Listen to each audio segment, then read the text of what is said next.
नमस्ते दोस्तों, pharma notes की इस वीडियो लेक्चर में आप सबों का स्वागत है।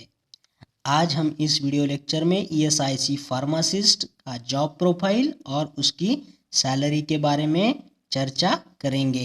ठीक है, तो देखिए दोस्तों, इस बार जो भी ईएसआईसी का एग्ज़ाम हुआ है 2019 में, उसकी सैलरी पिछले एग्ज़ाम से ज़्यादा थी। क्यों? तो इसके पहले जो भी ईएसआईसी का एग्ज़ाम कंडक्ट होता था वो स्टेट गवर्नमेंट के अंडर होता था, लेकिन अब इसे सेंट्रल गवर्नमेंट के अंडर कर दिया है। अब इसके जो भी पुराने एम्प्लॉयज़ थे वो भी इस बार एग्ज़ाम में अपीयर हुए थे।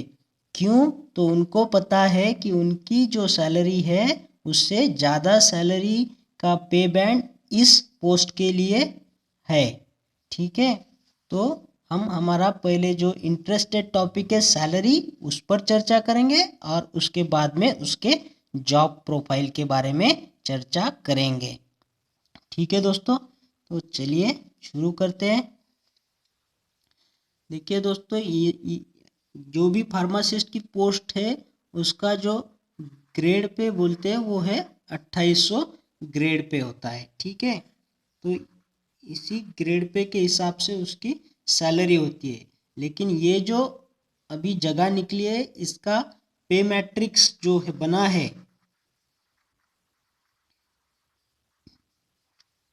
एज पर 7th पे कमीशन। ठीक है, एज पर 7th पे कमीशन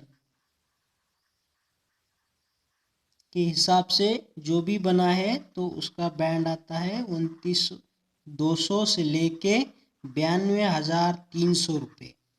ठीक है, तो इसके हिसाब से आपकी जो स्टार्टिंग की सैलरी जो भी होगी, अगर आपको ये पोस्ट मिल जाता है, आप इसे हासिल कर लेते हो, आपका एग्ज़ाम थ्रू सिलेक्शन हो जाता है, तो आपकी स्टार्टिंग इन हैंड सैलरी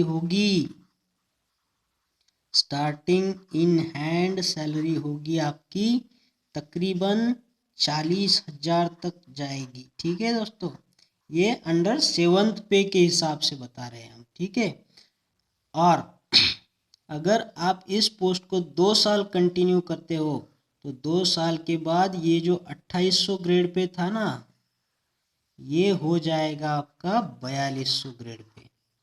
और 4200 ग्रेड पे ये होता है क्लास 2 पोजीशन के इक्वल होता है। ठीक है, आज का क्लास 2 का पोजीशन जो है वो 4200 ग्रेड पे का होता है।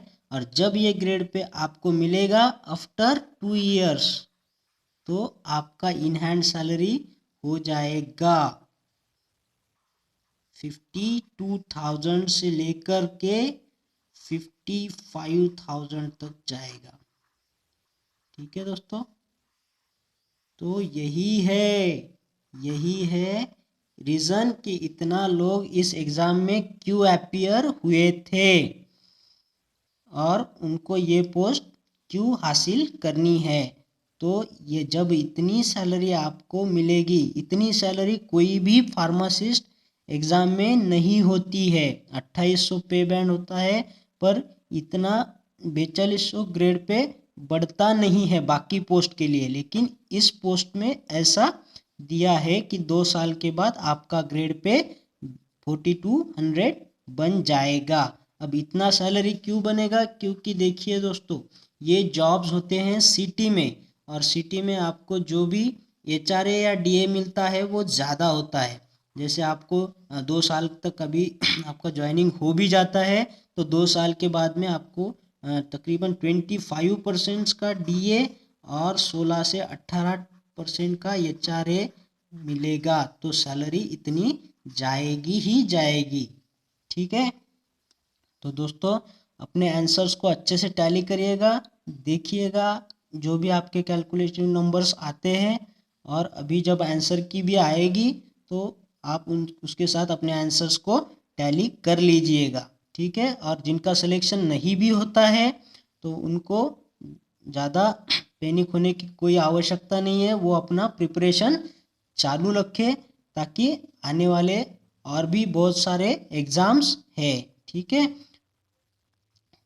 मैं अपना अगला वीडियो उसी पर बनाऊंगा।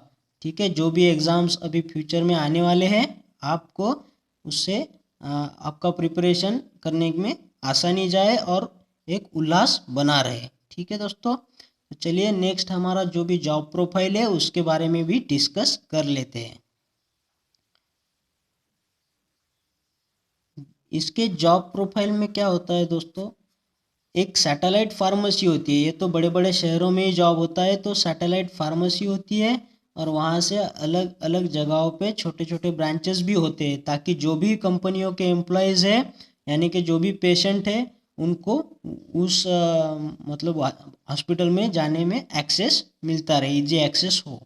तो यहाँ पे सैटेलाइट हो या फिर इधर की ब्रांच हो, यहाँ दोनों पे भी आपको स्टोर या फिर डिस्पेंसरी का काम होता है।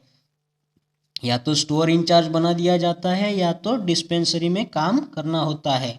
स्टोर में काम है तो रहता है तो आपको सारे रिकॉर्ड्स मेंटेन रखना पड़ता है। जितना भी मेडिसिन आपके स्टोर में आया है उसका रिकॉर्ड रखना पड़ता है, उसका मैन्युफैक्चर, उसका मैन्युफैक्चरिंग डेट, उसका एक्सपायरी डेट आपको रिकॉर्ड रखना पड़ता है। इमरजेंसी मेडिसिन का भी स्टॉक अलग से रखना पड़ता है और जो भी मेडिसिन एक्सपायर्ड हो जाते हैं उनका भी आपको अच्छे से डिस्पोजल प्रोटोकॉल फॉलो करना पड़ता है, जो भी वहाँ पे मेडिकल सुपरिटेंडेंट हो उनके ऑर्डर से। ठीक है, और डिस्पेंसरी अगर मिलती है तो आपको एज पर प्रिस्क्रिप्शंस दवाइयाँ बांटनी होती है। तो ठीक है दोस्तों, इतना आसान ये जॉब प्रोफाइल होता है और इसका जॉब टाइमिंग भी होता है। एक सवेरे 9 से लेके 1 बजे तक भी आपकी ओपीडी या डिस्पेंसरी चलती है और शाम में भी आपको 1 आवर तक का ये चलाना पड़ता है। ठीक है, डिस्पेंसरी।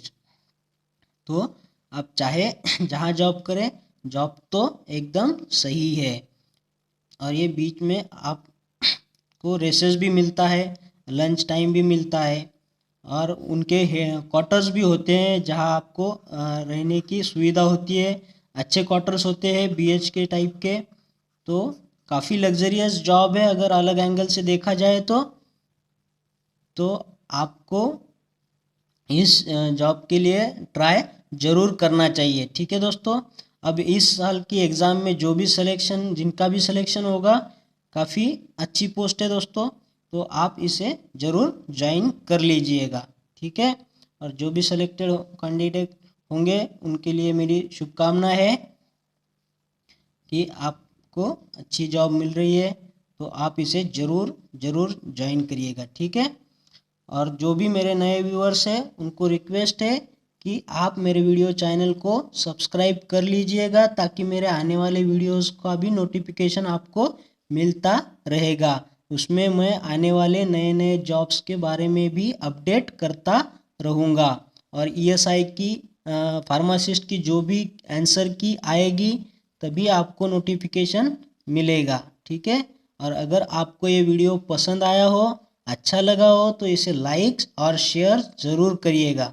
ठीक है दोस्तों, और हम हमारे अगली वीडियोस में RRB फार्मासिस्ट के जो भी जगह आ रहे हैं उसके बारे में भी डिस्कस कर लेंगे। ठीक है दोस्तों, तो तब तक के लिए थैंक यू।